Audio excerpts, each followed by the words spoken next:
Welcome to episode 125 of the Bandhive Podcast. It is time for another episode of the Bandhive Podcast. My name is James Cross, and I help independent artists tour smart. This week, I'm going to talk about how there are multiple ways to achieve an outcome in almost any situation. This was inspired by something that happened to me last night when I was working a show, but before I get into that, I'm going to give a little background because I cannot count how many times I've seen some music industry expert say there's only one way to do something. And, I'll be honest, chances are I've said that at some point too. The fact is, there's lots of ways not to do something, but there is almost always more than one way to achieve the desired result. And which way you do things really depends on the factors, what your desired result is, what the situation is. Overall, a lot of people say, this is the only way to do this. And you know what? In some cases, I'll give them that. There are certain things that there's one way to do it, and that's just the best way to do it. It's tried and true. But there are a lot of other things where it's like, oh, this is the only way to market your band in 2022. No, I don't necessarily agree. There are a lot of different audiences out there. So maybe if you say this is the only way to market your underground hardcore punk band, sure, but an underground hardcore punk band is going to need a much different marketing plan than a pop artist, for example. Like, let's say you're doing electropop. You're going to have a very different audience, and that audience is going to react differently to the formats that are used. So an underground punk band is probably not going to use the same tools that an electropop artist would use. Now, here's where my example comes in, and this is what inspired this episode. Is last night, I was mixing front of house for a benefit show that my good friend Vincent from the Underground in Randolph, Vermont was putting together. It was also being streamed, so Vincent was mixing the stream. Most of the acts were solo acoustic. In fact, all of the acts were solo acoustic, and most of them were using a DI, which for those of you who aren't sound engineers, a DI is when you just have the output from your acoustic guitar, and it goes to the little box or straight into the mixer if the mixer has a DI built in.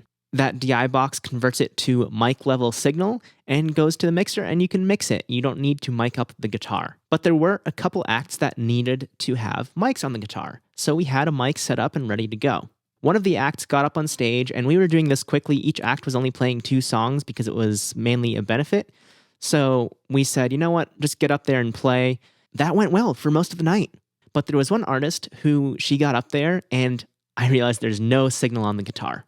I jumped up right away and grabbed the mic, which we'd set up for the artist without a DI, and started to set it up.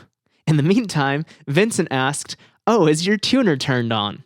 And this shows the different mindsets between what Vincent does, who has mainly a studio engineer, and what I do, where I have a lot of live sound experience, especially in radio broadcast, where everything is timed. You have to be on time. You cannot be late. It's just boom, boom, boom. You go, you go, you go. So the difference there is that Vincent is used to taking a step back to troubleshoot things, and I'm just in the mode of, make it work now. I don't care. I don't have time. Make it work now.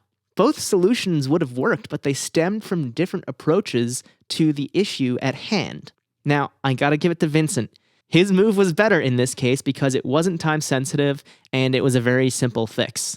But there have been times where I've been working with an artist and we spent several minutes trying to figure out what was wrong with a guitar and it just didn't work. And so we swapped out the guitar and I didn't want that to have to happen. So I said, okay, this is an acoustic guitar. We can mic it.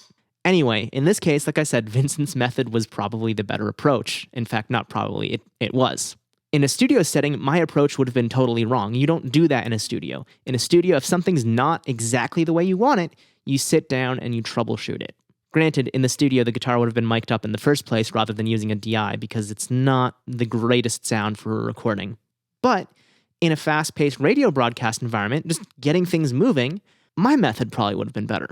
So what I'm trying to point out here is that there are 3 situations. There's the live show with an online stream. Time doesn't really matter so much. It's not strictly timed or anything like that, where both of these solutions would work.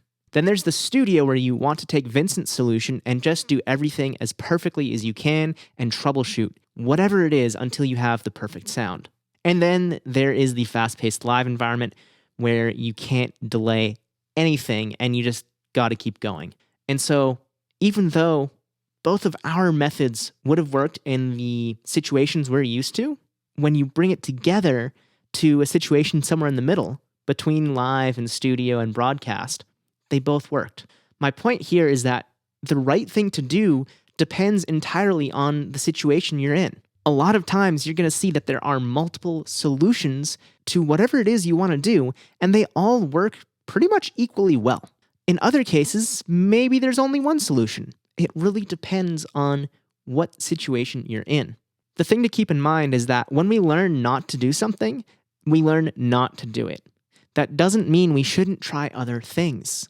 Because once we know what not to do, we can keep refining and finding new methods to see if those work. We shouldn't look at failure as failure. We should say, this didn't work, now I've learned what not to do. So failure, take that from a bad thing and turn it into a learning experience. Because ultimately, when you're running your own business, and I know I say this all the time, but being an artist, that is a business. If you want to make a career out of it, it's absolutely a business. It all comes down to, as a business owner, taking risks, using trial and error, and learning from others. Then using that combination, we can discover new and potentially better ways to do things in the music business.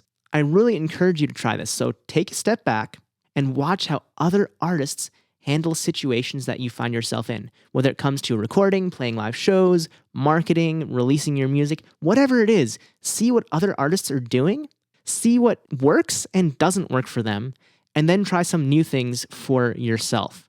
So if you see an artist that tries something and it doesn't work well, maybe that's not the best thing to try. But if they do something and it works really well, maybe it's worth giving it a shot if you can replicate that success by setting up the proper framework behind it. You don't want to just jump into something and say, oh yeah, I can do that, and do it, and then it doesn't work out. You want to have that plan in place, because a lot of times what other artists are doing looks a lot easier than it really is. So you don't want to just say, hey, I can do that, it's going to take me 5 minutes, and then you realize they spent weeks planning it out, even though the actual execution of it might have been 5 minutes. Just go out there and learn. Learn what works in each situation and understand that there is not one right way to do things. There are lots of wrong ways to do things, and you absolutely want to avoid those.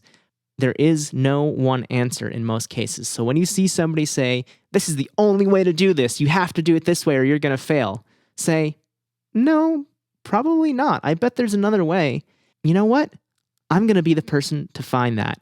And then this is going to be my idea, and it's going to be unique, and it's going to work better for me because I thought of it first. That does it for this episode of the Bandhive Podcast. Thank you so much for tuning in and listening. I really appreciate it. And I hope that you will listen to this episode and think about new ways that you can do things in your band. Maybe it's something you've been doing for years, and now with new technology, there's an easier way to do it. Maybe it's something that you've just seen everyone else doing it and you're copying it. Well, what if everyone else has it wrong? Maybe you can come up with something better. So I would really love to hear what you come up with, what things you change in your business based on what I've been talking about in this episode. So for every episode of the podcast, over in our Facebook group, which you can find by searching for Bandhive on Facebook or by going to bandhive.rocks/group to get linked directly to the group, we have that discussion thread for every single episode. So find the one for this episode, it's number 125, and let us know, what did you try after hearing this episode that you kind of thought, oh, this might work better than what I've been doing, or this might work better than what everyone else is doing. I'm really curious to see what you can come up with, because I know we have an amazing creative community. So again, you can search for us on Facebook by looking for Bandhive. It's the group, not the page, or you can go to bandhive.rocks/group. We'll be back with another brand new episode next Tuesday at 6 a.m. Eastern Time. Until then, I hope you have a great week, stay safe, and of course, as always, keep rocking.